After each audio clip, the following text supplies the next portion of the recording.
बस यहाँ से शुरू कर दूं. Okay. But today, welcome you all. Today the final year surgery and allied lecture is upper limb fractures. To start with, we have first of all scaphoid fracture. The scaphoid is a unique in its blood supply. It comes from the distal aspect. So the proximal pole scaphoid fractures are more prone to avascular necrosis. An undisplaced fracture of the scaphoid may not look visible on the initial radiographs, so it is usually advised to apply the scaphoid cast and repeat the x-rays after 2 weeks if there is a tenderness in the anatomical snuff box with a history of fall on outstretched hand. In a second go, you can have the scaphoid special views radiographs should be requested.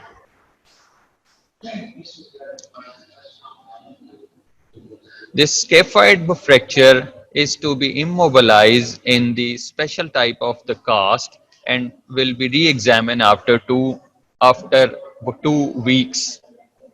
If the tenderness remains, repeat the scaphoid views, and if the facility allows, you can have the CT scan, MRI, or the bone scan in which there is an increased uptake showing that there is any fracture. There are undisplaced and a displaced fractures. If it is displaced more than 1 millimeter, the surgical option should be considered with a headless compression screw,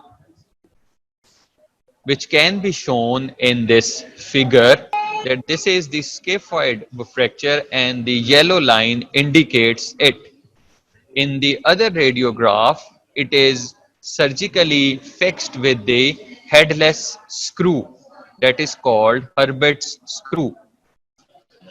The complications of the scaphoid fractures includes non-union, avascular necrosis, malunion, and in the later stage, carpal instability. So something to talk about the carpal instability. There is a lunate dislocation and a perilunate dislocation. So if you see this radiograph, it's a lateral view of the wrist and the lunate is in the cup of the distal radius, but the other carpal bones are displaced from the concavity of the lunate. So this is perilunate dislocation.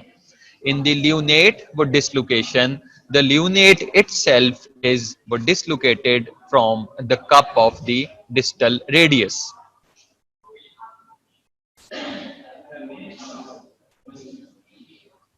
Now, something about the distal radius fractures. The distal radius fractures are usually the extra-articular or they may involve the intra-articular extensions also. There are usually two types of the fractures in the adults. One is the Smiths, the other is the Colles. In the Smiths, the distal fracture segment is displaced on the anterior side or volar side, while in the Colles, the distal injured fragment is displaced on the posterior side or the dorsally. Normally, it is seen that if there is a volar displaced fractures, they should be fixed with the volar buttress plate, which I will show you in the coming radiographs. Mostly in the elderly people, there are the dorsally displaced fractures which are called Colles. They can be closely reduced under local anesthesia and held in a cast for 4 to 6 weeks, and they are closely monitored initially after a week and then after 2 to 3 weeks because they would tend to would displace in the casts.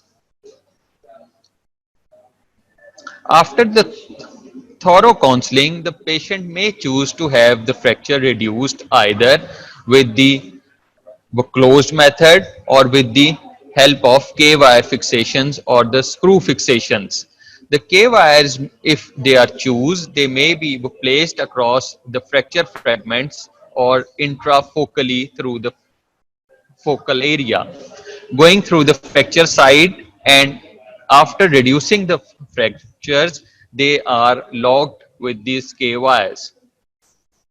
So, but these are the radiographs. If you see, this is a distal radius fracture, and if you would thoroughly see, you will also see a ulnar styloid fracture in the AP view of the radiograph. On the lateral side, if you see that the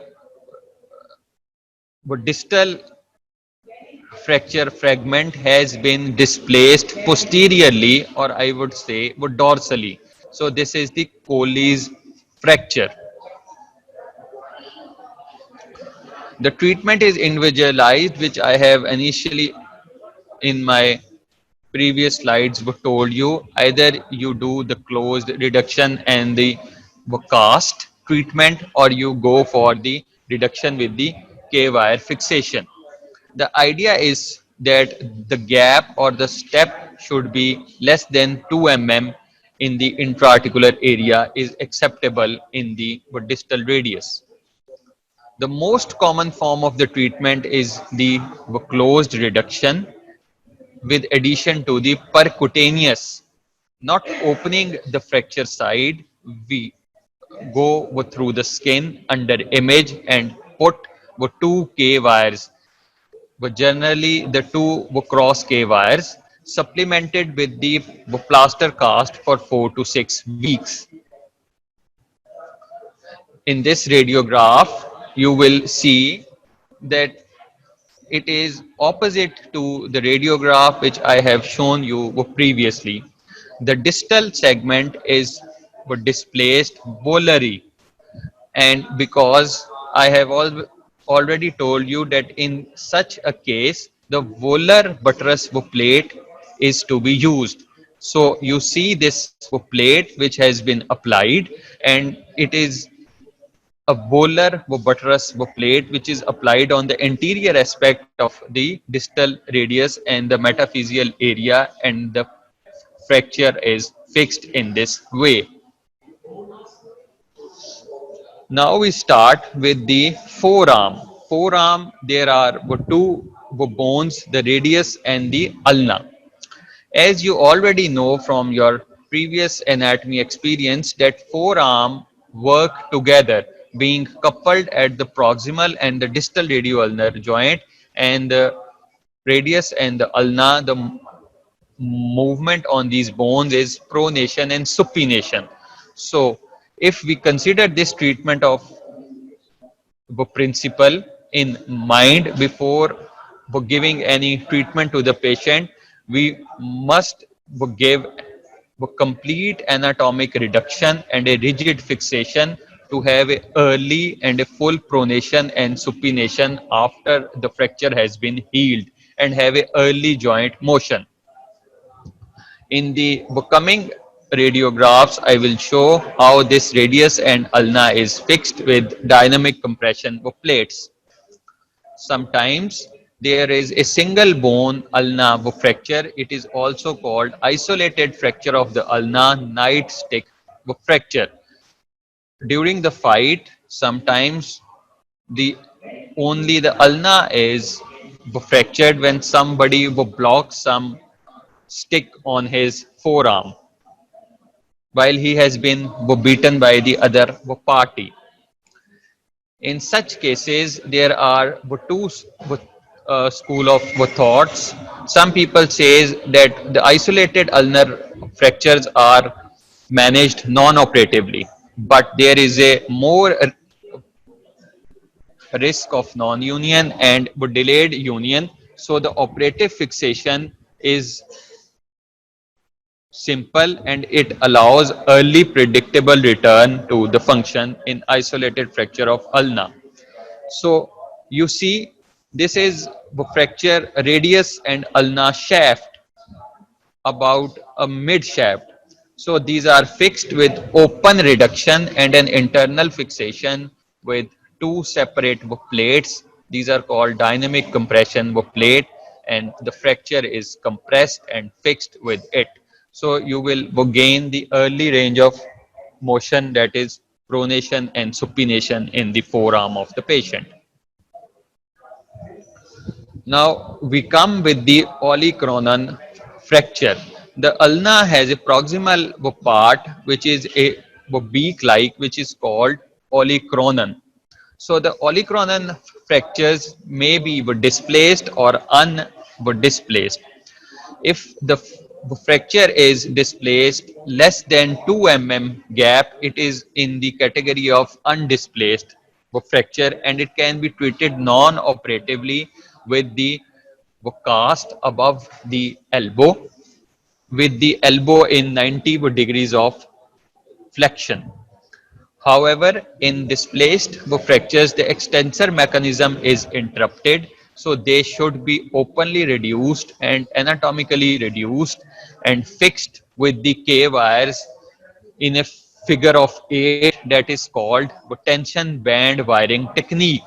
Or if there are multi fragments in the olecranon fracture, it can be fixed with plate and screws.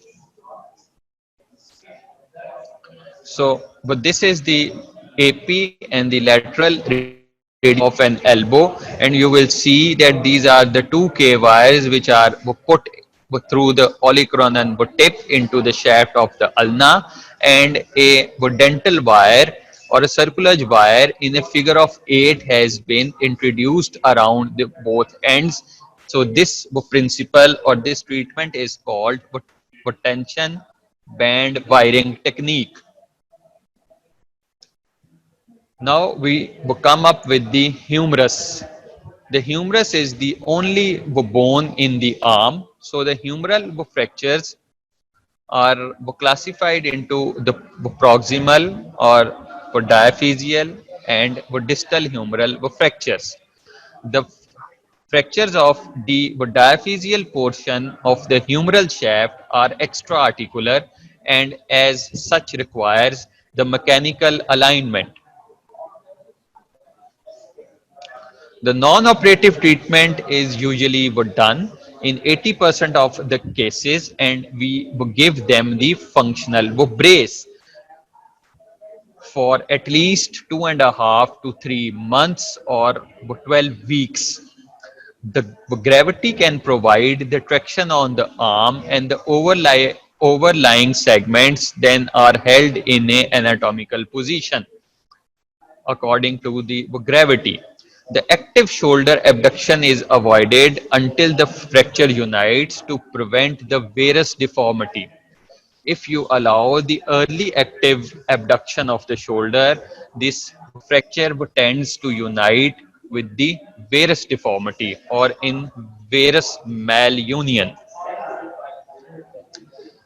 Now, in which are the cases in which we apply the internal fixation or surgical option to the humeral fracture.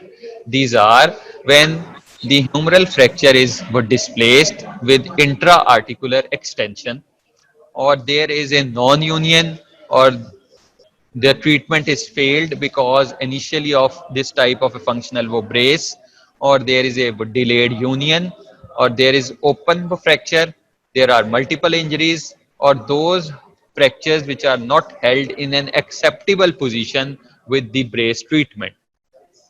Although it's beyond the scope of your surgical book, I would tell you the normal criteria to have the acceptable position in the humerus. It is about 2 to 3 centimeters of shortening is acceptable with 20 degrees of angulation, and 30 degrees of rotation is acceptable. to hold the fracture in the closed brace treatment. The fixation of the diaphyseal fractures can be achieved either with the plates or either with the intramedullary devices like nails or rush rods or elastic nails. However, after the research and the review of the different type of the implants used in the shaft of humerus fractures, it is seen that the plate fixation is associated with the higher union rates and a lower rates of reintervention because you compress the fracture in the plates. So now I show you the humeral shaft fracture which has been fixed with the dynamic compression plate and a interfragmentary screw. So if you see, these are the radiographs. The radiograph A, which shows the AP view of the humerus. There is a mid shaft fracture of the humerus, which is very much comminuted. There are many pieces of the fracture. So it has been fixed with this plate, and some two interfragmentary screws are also seen in the radiograph. And the fracture is compressed with this type of dynamic compression plate and lag screws, which are interfragmentary screws. Now, something about the fractures of the proximal humerus, what you call the surgical neck fractures. The most common classification of the proximal humerus is the Neer's classification. Looking at the four individual pieces of the proximal humerus, reviewing your knowledge of the anatomy, there is a head of humerus, there is a lesser tuberosity, there is a greater tuberosity, and there is a shaft, which makes it four parts. If the fragment is displaced by more than 1 centimeters or there is an angulation of more than 45 degrees in respect to another fragment, it is considered as a part. The more there are the parts of the fracture, the higher there are chances of the interruption of the vascularity, resulting in more chances of avascular necrosis of the head of the humerus, even after the fixation of the humeral head. With displaced fractures where the head is avascular occurring in older patients, we can take an option of anatomical hemiarthroplasty. The head of the humerus is removed from the glenoid cavity and a implant which is half of the joint, the metallic head, is introduced with the shaft part in the remaining humerus, and that metallic head is reduced in the glenoid cavity. That is called anatomical hemiarthroplasty. Although one of the limitations of the trauma hemiarthroplasty for the proximal humeral fracture involves reliable healing of tuberosity and the rotator cuff. For the hemiarthroplasty to be successful, you need a successful or a intact rotator cuff. So if the rotator cuff is not working after doing this sort of a hemiarthroplasty, the shoulder will not move, meaning thereby you cannot abduct the shoulder or you do not have a abduction motion at the shoulder joint. So in such cases, the reverse shoulder replacement can be done, because in that case the deltoid function is the deltoid muscle functions as a rotator cuff and it abducts the shoulder joint. In the reverse case, in the glenoid cavity, the head is inserted, and in the shaft part, the glenoid cavity concavity is placed. So it is called reverse shoulder orthoplasty.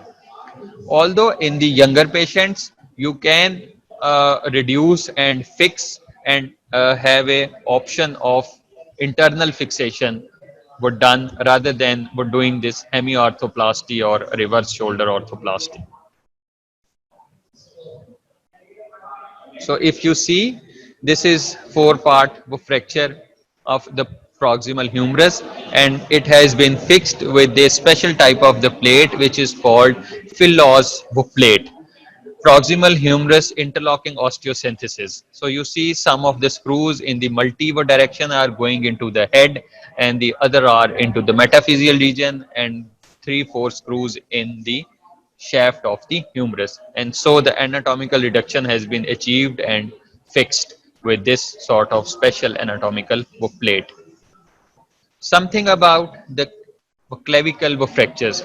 Normally, we commonly see these type of the fractures in, and they are commonly treated in the broad arm sling or the poly sling. So the diaphyseal fractures of the middle third of the clavicle have traditionally been treated non-operatively with the broad arm sling for the comfort and the social protection for 4 to 6 weeks, followed by the physiotherapy and the movement of the arm at the shoulder joint. However, if the fracture is displaced or comminuted, they can be fixed with the special types of plates that are called recon plates. The internal fixation with the intramedullary devices or the K-wires, plates or screw constructs can restore the exact length of the clavicle, its alignment and rotation, and can improve and speed the amount of the functional restoration. But these will carry all the risk of the surgical treatment, because there are more of the risk to the damage of the cervical or the supraclavicular pleura, or there is an increased risk of damaging the subclavian vessels and the other underlying structures beneath the clavicle. So generally we would treat the clavicular fractures in the poly sling.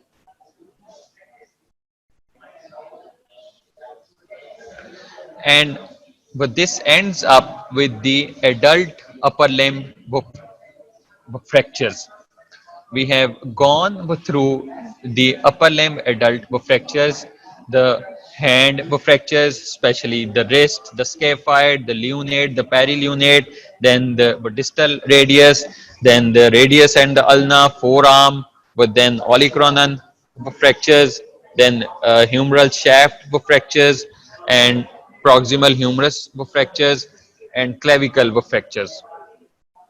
Now, there are few topics which are more common and more specific pediatric injuries. In the children, there are some fractures which are a little bit different from the adult ones. So, we are now starting with the specific pediatric injuries. Number one, distal radial fractures. Now, as you have seen in the adult, there is a Smith and the Colles. In the children, there are fractures of the distal radius, and these are called the physeal injuries. So, if we go on to the growth plate injuries classification first, before dealing with the pediatric fractures, there is type 1. This is the fracture line that is involving the physis. So you see that this is type 1 injury in which there is a fracture line which is crossing the physis. Then there is a Salter Harris type 2 injury in which there is a fracture line which is crossing through the physis and with a metaphyseal spike. Then type 3 Salter Harris injuries, there is a fracture line which is extending only through the epiphyseal region. Then the type 4, that is epiphyseal region, physis, and then metaphyseal region. This is the fracture line which has been crossing the epiphysis, the physis, and the metaphyseal region. Then comes the Salter Harris type 5 injury and type 6 injury. The type 5 injury, this is the crush injury of the physis, and in these type of injuries, the growth disturbance is common, Although in the last but type 6 injury, this is the injury to the perichondral structures. That is the perichondral structures. This is a very rare injury and there are high chances of abnormal growth even after the treatment of type 6 injury. So in type 5 and type 6 injuries, there is more chances of growth disturbances even after the treatment. Coming back to our topic, the distal radius fractures in the with children. The fractures of the distal radius are very common in the children when they fall on the outstretched hand. The bone either fails at the physis, leading to the Salter-Harris type 2 fractures of the distal radius, or the metaphyseus fails. I have already shown you how the Salter-Harris type 2 fracture looks like and what is the meaning of Salter-Harris type 2. The treatment principle of the physial fractures is to achieve an anatomical reduction. This can be achieved either by the closed manipulation under anesthesia, or this can be done after manipulation and supplemented it with the K wires and then applying a above elbow or below elbow cast as the case may be. The growth arrest is rare in Salter-Harris 1, 2 and 3. Although in 4, 5 and 6 Salter-Harris type injuries, the growth disturbance chances are more. So if you see in this radiograph, this is a radiograph of a child which shows the distal radial fracture. Although it is not a Salter-Harris type of injury, it is an extra articular type of injury, and you see that there is a fracture line in the distal radius extraarticularly, and there is an angulation also at a distal ulna showing that the ulnar fracture is also present in this radiograph. And this is the lateral view of the same radiograph showing that the distal injured segment is displaced posteriorly or dorsally. So it is reduced anatomically under image, under anesthesia, and the cast is applied above the elbow for 4 to 6 weeks. And after the removal of the cast, the radiographs has been done after 6 to 8 weeks, and you see how this fracture has united with this surplus amount of callus seen in it.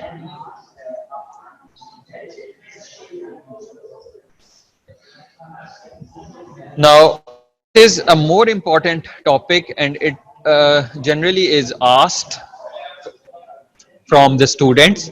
It is called supracondylar fracture distal humerus.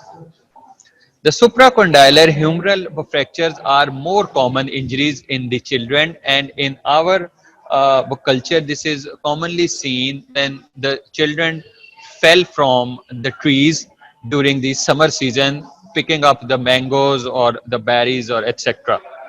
The distal humerus may go into the flexion or extension, although the extension variety is more common.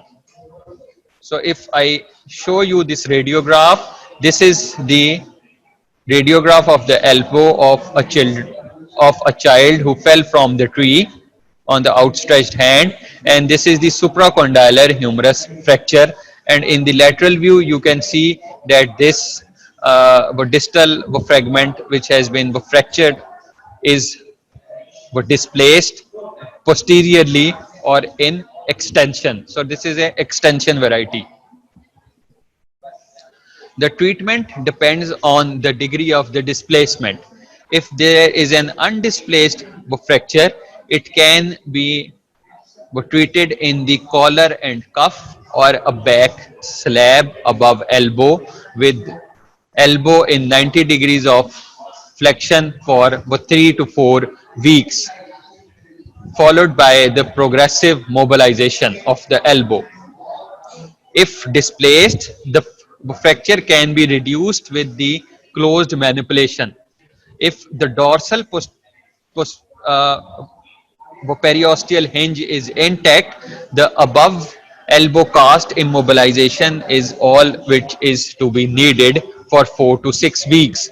Although if there is a complete displaced fracture and the posterior periosteal or the dorsal periosteal hinge is broken, the fracture can be reduced closely under image under anesthesia, and two K wires either from the lateral aspect or the two cross K wires can be placed into the fracture geometry to hold the reduction, supplemented with above elbow cast. So if we again see this radiograph, so you see that this fracture is completely displaced. This is completely displaced. This is anterior border of the distal humerus. This is posterior border. So this is anterior periosteal hinge. This is posterior periosteal hinge. In this radiograph, the posterior periosteal hinge is also being injured and it is completely displaced. So it needs a closed manipulation under image, or if it does not reduce closely, then open reduction and fixation with the K wires. So what are the complications of the supracondylar fracture in the children? The number one, it is a very rare complication, but it happens many a times, especially when these type of the fractures are handled with the bone settlers. These children, rather than going to a doctor, they go to the bone settler and he applied the compressive cast in on his elbow, and the blood vessels are also compromised, thus resulting in the Volkmann's ischemic contracture. This is due to the excessive swelling and a missed compartment syndrome in the forearm, particularly important not to put the elbow in deep flexion. So whenever you apply the cast for the closed reduction of this type of the fracture, do not go beyond 90 degrees of elbow flexion. If the deep flexion is only way to hold the fracture, then you can do the fixation with the K wires. The other complication is the neurovascular injury at the time of the supracondylar fractures. Many a times the brachial artery is injured by the fracture fragments and the pulse goes off. If the pulse does not return with the reduction, then the vessel should be explored by appropriately trained surgeon. The, the pink pulseless hand is more controversial and requires early senior decision making. If there is a satisfactory perfusion of the limb, no suggestion of compartment syndrome, and no neurological injury, then reduction and stabilization of fracture is warranted. Otherwise, a vascular exploration is needed in the pulseless hand or when there is a uh, suspicion of brachial artery injury. Often, the pulse will return within 24 to 48 hours. Although neurological injuries are also common, the ulnar, median or radial nerve can be injured in such fractures, although the median nerve is commonly injured.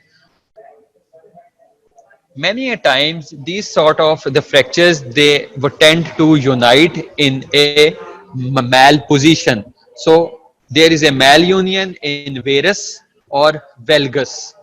If they are united in the varus, it is called cubitus varus or gunstock deformity. It is a common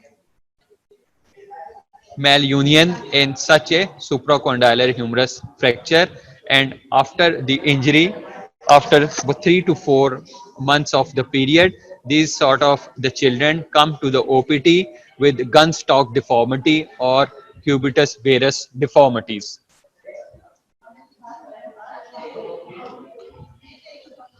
Lateral condylar mass fracture of the elbow. Now we talk something about a lateral condylar mass fracture of the elbow. This is also called the fracture of necessity. This injury is many a time missed. The lateral condylar mass fracture of the elbow are easily missed and often considered benign because in the lateral views or especially in the AP views, only a small flake of the bone is visible. So you cannot see the complete fracture. This is the physial area. So a small piece of the bone is visible, which is uh, but displaced from is its anatomical position. So this thin sliver of metaphyseal bone on the lateral side of the elbow is very deceptive. So these injuries are missed. Do not underestimate the significance of this injury. These injuries therefore are called the fracture of necessity. If they are stable, they can be were treated non-operatively in a cast above elbow. Although if unstable, they need a complete anatomical reduction, which is done by the open surgical technique and fixed with the K wires to avoid the complications.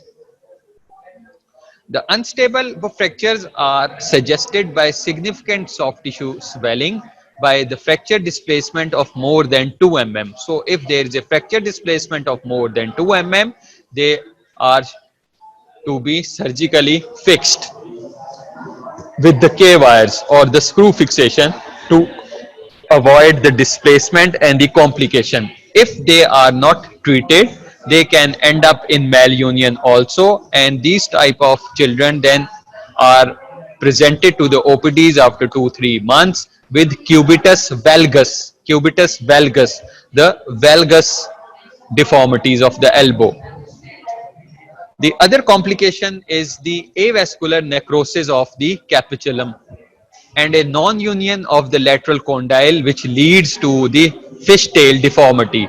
As like a fishtail, there is a avascular necrosis of capitulum, and the capitulum uh, do not have its specific shape, and it ends up in a straight fishtail deformity. So this is a radiograph in which you will see that there is a red dotted or a red complete line showing the lateral condylar fracture, and you see only a sliver of metaphyseal bone or the fleck of the bone.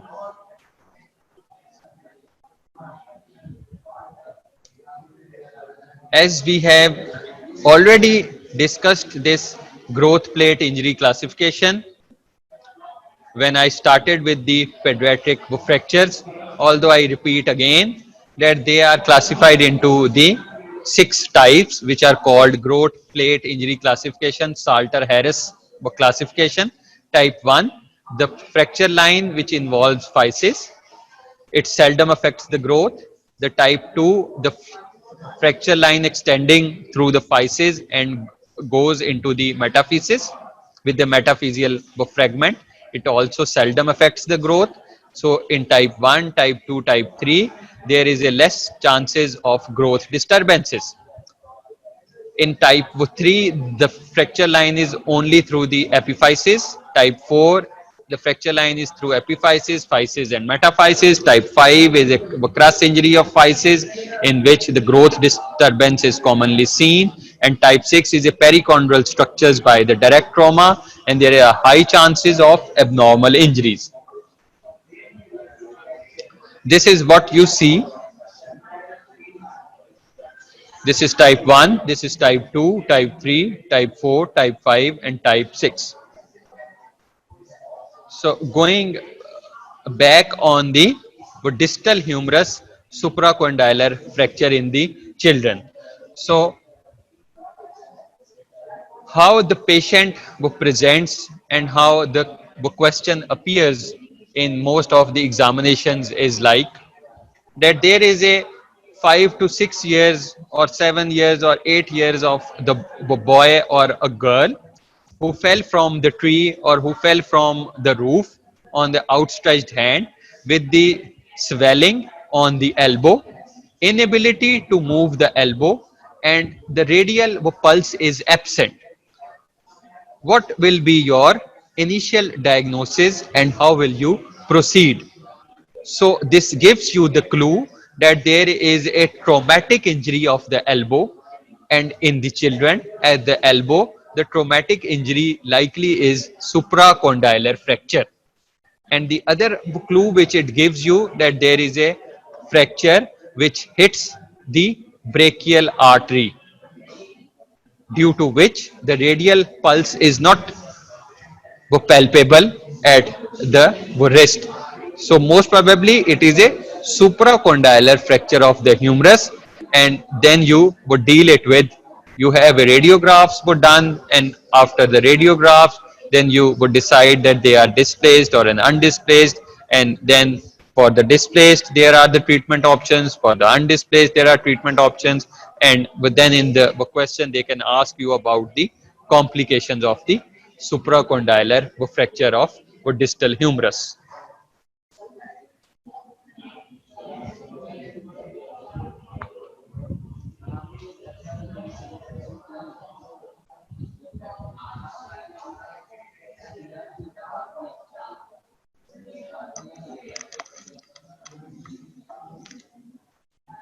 Lecture तो खत्म हो गया, 10 minute है, students ने कुछ पूछना है तो बताओ आप, क्या कहूँ, चैट पे पूछ ले, सारे में पूछ ले, यहाँ भी पढ़ाई जाऊँ क्या, क्या करना, देख ले अगर आपने हाँ जी पूछ ले तो पूछ लें। आप कैसे करना है बता दो मुझे जरा। सर पूछने हैं नहीं से।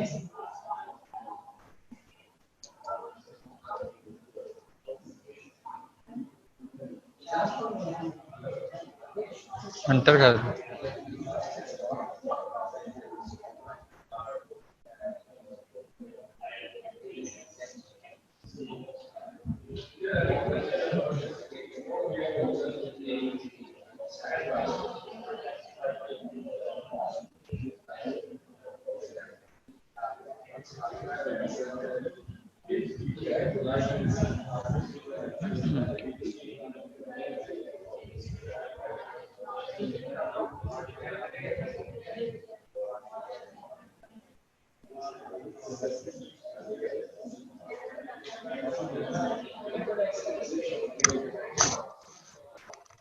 आवाज ठीक आ रही थी? जी सर, बिल्कुल मतलब हाँ अब नो सर आगे। अब बाकी 12 मिनट क्या करना है, करना है यार, सोच लो या मैंने पूछ लिया।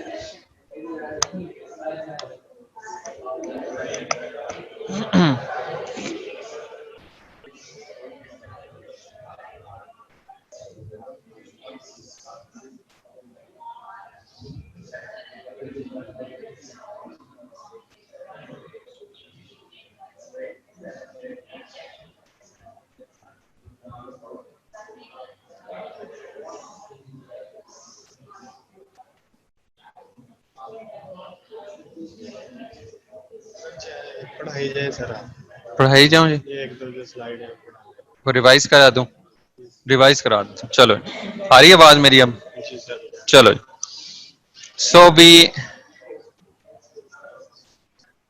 so we revise our topic again. Scaphoid. So we revise the topic again in a few slides. So first of all, the scaphoid fracture. I have told you previously that there are the scaphoid fractures in which if there is a proximal part scaphoid fracture, there are more chances of avascular necrosis because the blood supply of the scaphoid comes from the distal end to the proximal part, which is one of the review in from your anatomy subject. So the scaphoid fractures, uh, many times the scenario comes and the patient, and initially we miss the scaphoid fractures.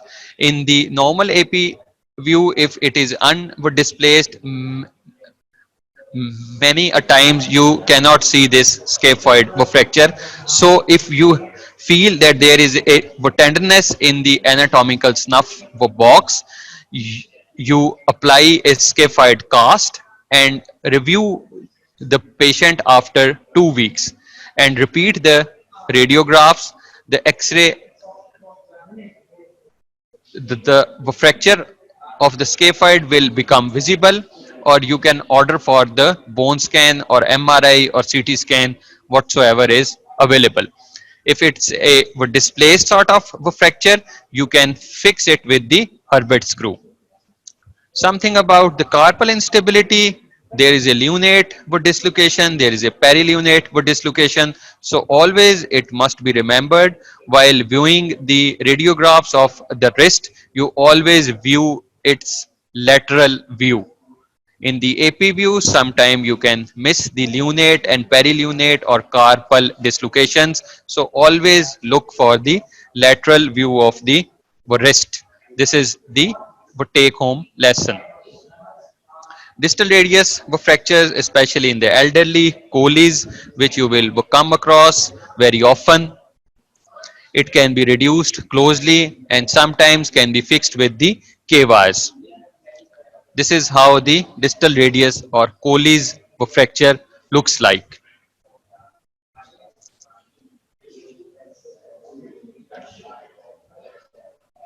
For the revision of the radius and ulna, always in the adults, the radius and ulna should be fixed.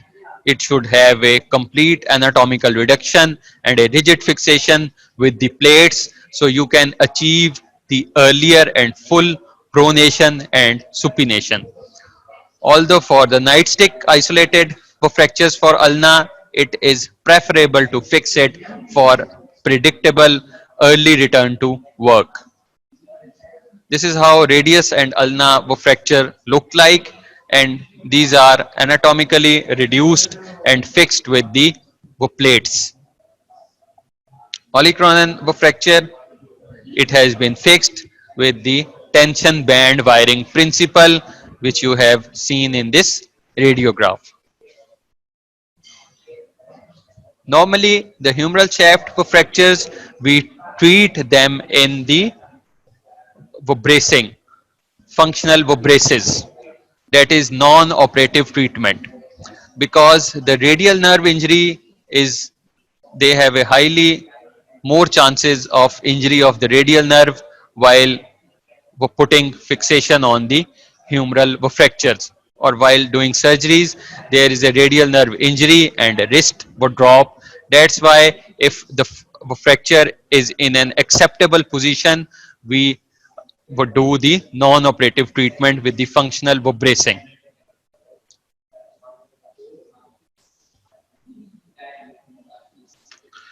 For the proximal humeral fractures, I have told you that there are four parts: greater tuberosity, lesser tuberosity, humeral head, and the shaft.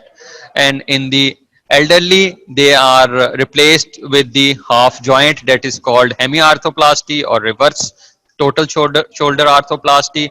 Although in the youngs, we would try to fix it first with this sort of a special anatomical plate that is called Philo's plate. Clavicle fractures usually treated non-operatively, conservatively with the broad arm sling. Specific injuries of the children, I repeat again, supracondylar fractures, they are displaced, they are undisplaced. If they are undisplaced, they can be treated non-operatively in a cast with 90 degrees of elbow flexion for 4 to 6 weeks. If they are displaced, they are closely or openly reduced and fixed with the K wires for 4 to 6 weeks, followed by early range of motion and mobilization of elbow. The complications: Volkmann ischemic contracture, vascular injuries, brachial artery injury, median ulnar radial nerve injuries, most commonly median nerve, malunion in varus or valgus, more commonly in varus, that is cubitus varus. This is another important and missed injuries, and in the radiograph you have also seen it, that there is only a small flake of bone visible from which you have to pick this sort of injury. So this is a most commonly missed injury, and it is a fracture of necessity, should be fixed with an open reduction and a fixation with the K wires if it is unstable or displaced more than 2 millimeters.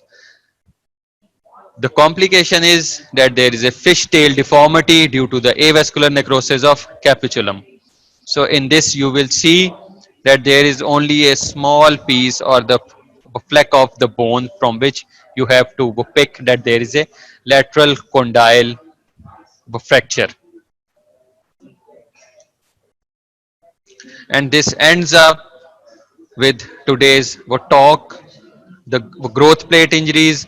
You have a different sort of multiple choice questions or have a complete SCQ question that these are sort of injuries, what type of injury it is, or the abnormal growth disturbance is seen in which type of injury more common, either in type 1, type 2 or type 6. So it is more common in type 5 and 6, and it is less common in type 1 and 2, and seldomly it affects in type 3.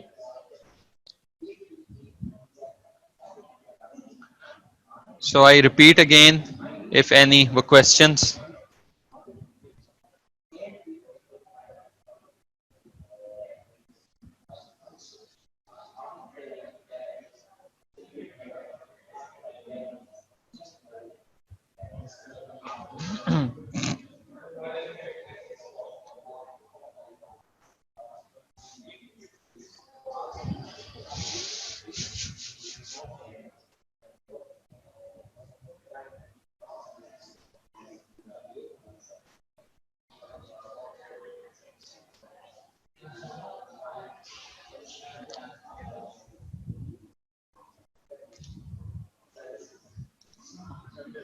बस जी बंद कर दें.